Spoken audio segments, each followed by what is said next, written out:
여러분 안녕하십니까? 뉴스데스크 제주입니다. 제74주년 4.3 희생자 추념일이 이틀 앞으로 다가왔습니다. 이번 추념식에는 대통령 당선인 신분으로서는 사상 처음으로 윤석열 당선인이 참석하는데요. 4.3 영령을 위로하고 추모하기 위한 행사들도 본격적으로 시작되며 추모 분위기도 고조되고 있습니다. 김항섭 기자의 보도입니다. 대통령 선거운동 당시 제주 4.3 평화공원을 찾아 참배한 윤석열 대통령 당선인. 당선인 신분으로서는 처음으로 제74주년 4.3 희생자 추념식에 참석합니다. 김은혜 당선인 대변인은 오늘 정례 브리핑에서 지난 2월 윤 당선인이 제주를 방문했을 때 당선인 신분이 되면 다시 오겠다고 한 약속을 지키기로 했다고 밝혔습니다. 당선인은 넋을 기리고 추모하고 모든 국민이 함께 따뜻하게 보듬고 위로하는 게 자유민주 국가 국민의 도리고 의무라고 생각한다는 점을 여러 번 강조한 바가 있습니다. 해마다 4월 초하루에 봉행되는 해원 방사탑제. 참석자들은 4.3 희생자 유족에 대한 보상금 지급이 시작되는 올해 추가 진상조사와 재심 재판이 순조롭게 진행돼 억울하게 숨져간 희생자 영령을 달랠 수 있기를 기원했습니다. 이 길만이 살아남은 자, 후손된 자가 지켜야 할 도리라고 굳게 믿으며 최선을 다해 남은 4.3 과제 해결을 위해 노력하겠나이다. 70여 년 전 4.3의 도화선이 된 3.1절 발포 사건이 발생했던 제주시 관덕정 앞에는 수백 명의 대학생들이 모였습니다. 대학생들은 제주시청까지 거리 행진을 벌이며 평화와 인권 정신을 계승할 것을 다짐했습니다. 우리 학생들이 4.3을 더 알리기 위해서 어려운 상황에도 불구하고 같이 행동하면 좋을 것 같아가지고 지역하게 됐습니다. 4.3 관련 미술 작품 50여 점을 선보이는 제29회 4.3 미술제가 다음 달 29일까지 열리는 등 다양한 문화 행사도 진행되는 가운데 추념일을 하루 앞둔 내일은 4.3 추모 전야제가 제주 아트센터에서 개최됩니다. 74주년 제주 4.3 희생자 추념일을 이틀 앞두고 도내 곳곳에서 추모 행사와 전시 등이 잇따라 열리며 추모 분위기를 고조시키고 있습니다. MBC 뉴스 김항섭입니다.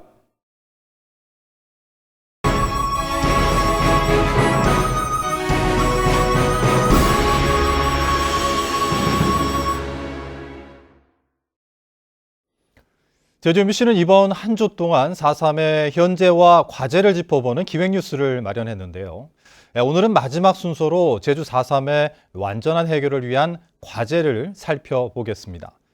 여러 과제가 남아있지만 무엇보다 후세의 역사를 바로 알리는 이 교육과 관련 연구가 꾸준히 진행되도록 하는 것이 중요합니다.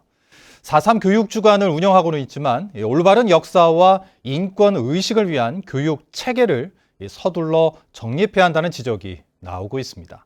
박혜진 기자가 보도합니다. 초등학교 6학년 학생들 앞에 4.3 유족 강춘희 할머니가 섰습니다. 4.3 당시 할아버지와 아버지, 동생마저 잃은 할머니의 생생한 경험을 듣는 아이들의 얼굴엔 진지함이 묻어납니다. 이런 기회를 막 이렇게 받고 막 하니까 기분도 벅차서 좀 좋았어요. 제주어가 섞인 그런 쪽이 살짝 조금씩은 어려웠던 것 같아요. 제주도 교육청이 4.3 희생자 유족을 명예교사로 위촉해 학생들에게 체험담을 들려주는 수업은 올해로 8년째. 학생들이 4.3의 역사를 바로 알고 인권의식을 높이는 데 기여했다는 평가를 받고 있습니다. 하지만 4.3 유족들이 갈수록 고령화되는 데다 최근엔 코로나19로 대면 수업이 어려워지면서 지난해 4.3 명예교사 수업을 신청한 학교는 코로나 이전보다 절반이나 줄었습니다. 제주도 교육청이 가끔 학교에서 1년에 2시간 이상 4.3 교육을 실시하도록 한 것은 지난 2020년. 2017년에는 4.3 부교재를 만들어 각급 학교에 배포했지만 중고교용 교재 내용이 다소 어렵다는 현장의 목소리에도 5년 넘게 증보되지 못했고 정규 교과 편성은 아직 첫걸음도 떼지 못하고 있습니다. 2017년도에 만들었던 교재가 조금 어렵게 제작이 됐어요. 그래서 특히 수업 활동 시간에 선생님들께서 쉽게 활용할 수 있는 그런 교재로 다시 제작을. 광주광역시 교육청이 5.18 기념재단과 5.18 교과서를 제작해 지난해 광주뿐만 아니라 전국 희망학교에 정식 교과로 채택할 수 있도록 한 것과 대비되는 대목입니다. 5.18 민주화운동의 진상을 전국의 시민들과 함께 공유해야 된다 하는 이런 문제의식을 갖고, 그래서 후대들에 대해서 5.18 민주화운동에 대한 진실 교육을 계속할 필요성을 저희가 절실히 느꼈고요. 어린 세대에게 4.3의 올바른 역사와 인권의식을 심어주자는 취지로 운영해온 4.3 교육주간. 단발성 교육이 아닌 일관되고 체계적인 교육이 필요해 보입니다. MBC 뉴스 박혜진입니다. 제주 4.3을 앞두고 전라남도 교육청 소속 교원 20명이 4.3 평화인권교육 직무연수에 나섰습니다. 이들은 오늘 제주 4.3 평화공원과 북촌 4.3 유적지를 방문한 뒤 4.3 교육 수업 사례를 듣고 토론했고, 내일은 다랑시굴 등을 답사할 예정입니다. 제주와 전남교육청은 지난해 제주 4.3과 여순 11구 평화인권교육을 위한 업무 협약을 맺었습니다.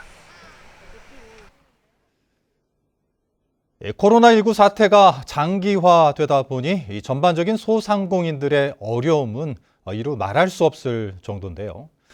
그런데 코로나 시대에 발맞춘 AI 인공지능 기술을 접목한 이 맞춤형 서비스 기술도 진화하고 있습니다. 음식을 나르는 서빙 로봇은 물론 소독을 담당하는 이 방역 로봇도 빠르게 늘고 있습니다. 이따금 기자입니다. 제주시 노형동의 한 24시 음식점. 손님이 자리에서 키오스크로 음식을 주문하고 음식이 완성되자 로봇이 음식을 가져다 줍니다. 주문하신 음식이 나왔습니다. 손님이 음식을 꺼내면 맛있게 드세요. 로봇은 제자리로 돌아갑니다. 일반 가게에서는 처음 접해보는 거예요. 코로나 시국이라서 로봇이 이렇게 서빙을 해주니까 더욱더 좀 안전하다고 느꼈고, 그다음에 좀 처음에 되게 신기했어요. 이 매장은 사회적 거리두기로 인한 영업 제한 조치로 매출이 30% 가까이 감소해 지난해 9월부터 직원 1명을 줄이는 대신 서빙 로봇을 대여했습니다. 원래는 4명 정도로 저희가 인원을 맞춰야 하는데 그런 인원 충족이 안 될 때도 있고, 그리고 로봇이 들어오고 나서부터는 한 3명 정도면은 충분히 가능해서. 자율주행 방식의 방역 로봇도 등장했습니다. 자외선으로 바닥을 살균하고 공기청정과 순환 기능도 갖췄습니다. AI를 기반으로 소독액을 뿌리지 않고 살균 작업을 하는 이 방역 로봇은 이처럼 사람이 많은 공간에서도 상시 방역이 가능합니다. 제주 지역 매장 등에 보급된 AI 로봇은 26대, 예약과 주문 응대 등을 하는 통화비서 서비스 이용 매장은 430곳에 이르고 있습니다. AI 서빙 로봇, 방역 로봇을 통해서 손님들의 만족도도 굉장히 올라가고 있고, 앞으로도 AI 기술을 활용한 서비스는 굉장히 늘어날 거로 예상을 하고 있고. 우리 옆에 성큼 다가온 AI 기술. 코로나19에 발맞춘 기술 개발과 맞춤형 서비스로 빠르게 진화하고 있습니다. MBC 뉴스 이따금입니다.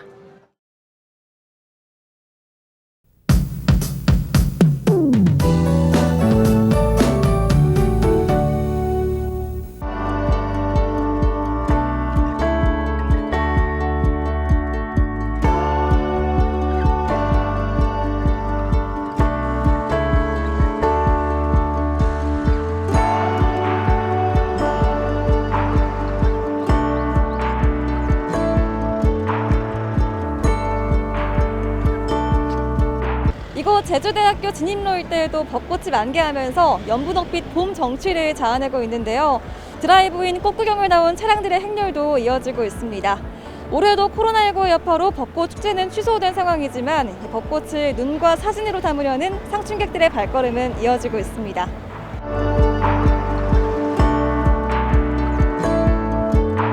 사진 찍는데 마스크를 벗지 못하는 게 아쉬운 것 같아요. 코로나 사태가 많이 완화돼서 마스크를 벗고 찍을 날이 올 수 있으면 좋겠습니다.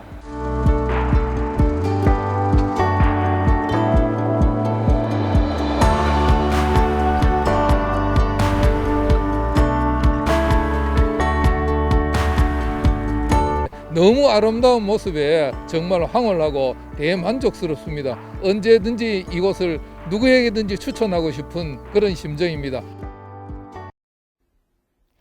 제주도 곳곳에 만개한 봄꽃들이 봄이 왔음을 실감케 하는데요. 이번 주말엔 벚꽃이 절정에 이를 것으로 예상됩니다.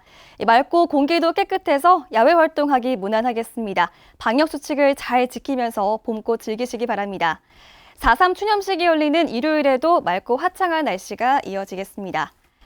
주말 동안 아침, 저녁으로는 쌀쌀하겠습니다. 내일 아침 최저 기온은 북부 지역 9도, 남부와 동부 지역 8도로 오늘보다 조금 낮게 시작하겠고요. 내일 낮 최고 기온은 북부와 동부 지역 14도, 남부 지역 15도로 오늘과 비슷하겠습니다. 현재 제주도 남쪽 바깥 먼바다로는 풍랑특보가 발효 중인데요. 이 해역에서는 내일 오전까지 바람이 강하게 불면서 물결이 3m까지 매우 높게 일겠습니다. 그 밖의 해상에서는 파고가 잔잔하겠습니다. 다음 주부터는 다시 기온이 오름세를 보이겠는데요. 예년 기온을 웃돌겠고요. 당분간 맑고 포근한 봄 날씨가 이어지겠습니다. 날씨였습니다. 제주에서는 어제 코로나19 확진자 3,878명이 발생했고 오늘도 오후 5시까지 2,951명이 발생했습니다. 60대와 80대 확진자 2명이 숨지면서 누적 사망자는 111명으로 늘었고 위중증 병상 가동률은 45%입니다. 정부의 사회적 거리두기 조정에 따라 오는 4일부터 사적 모임 허용 인원은 10명으로 늘고 식당이나 카페 등의 이용 시간은 자정까지 연장됩니다. 승용차가 은행 건물에 돌진하는 사고가 났습니다. 오늘 오후 1시 50분쯤 제주시 노영 오거리 농협은행 앞 주차장에서 50대 A씨가 몰던 승용차가 은행 건물 1층으로 돌진했습니다. 이 사고로 다친 사람은 없었지만 은행 유리문이 깨지는 등 피해가 발생했습니다. 경찰과 소방당국은 주차를 하다가 갑자기 차량이 돌진했다는 운전자의 진술을 토대로 정확한 사고 경위를 조사하고 있습니다.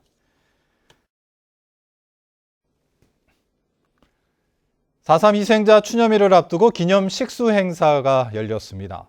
제주도의회 (4.3) 특별위원회는 오늘 도의회 의원회관 남쪽 화단에서 기념 행사를 열고 4.3 특별법 개정을 기념해 동백나무를 심었습니다. 좌남수 의장은 4.3의 정의로운 해결을 위해 보상금 지급뿐 아니라 추가 진상조사 등 특별법 개정에 따른 후속 조치가 차질 없이 이행될 수 있도록 역량을 집중하겠다고 밝혔습니다. 제주 4.3 특별법 시행령에 누락됐던 유해 발굴 사업 관련 조문이 추가됐습니다. 행정안전부는 최근 법제처 심사가 마무리된 제주 4.3 사건 진상규명과 희생자 명예회복에 관한 특별법 시행령 개정안 제10조에 유해 발굴 관련 조문을 포함했다고 밝혔습니다. 행안부 관계자는 지난해 법률 개정 과정에서 유해 발굴 표현이 없어 오해가 있었다며 4.3 시행령 개정안은 국무회의 보고를 거쳐 12일에 시행될 예정이라고 설명했습니다. 제주 뉴스를 마칩니다. 고맙습니다.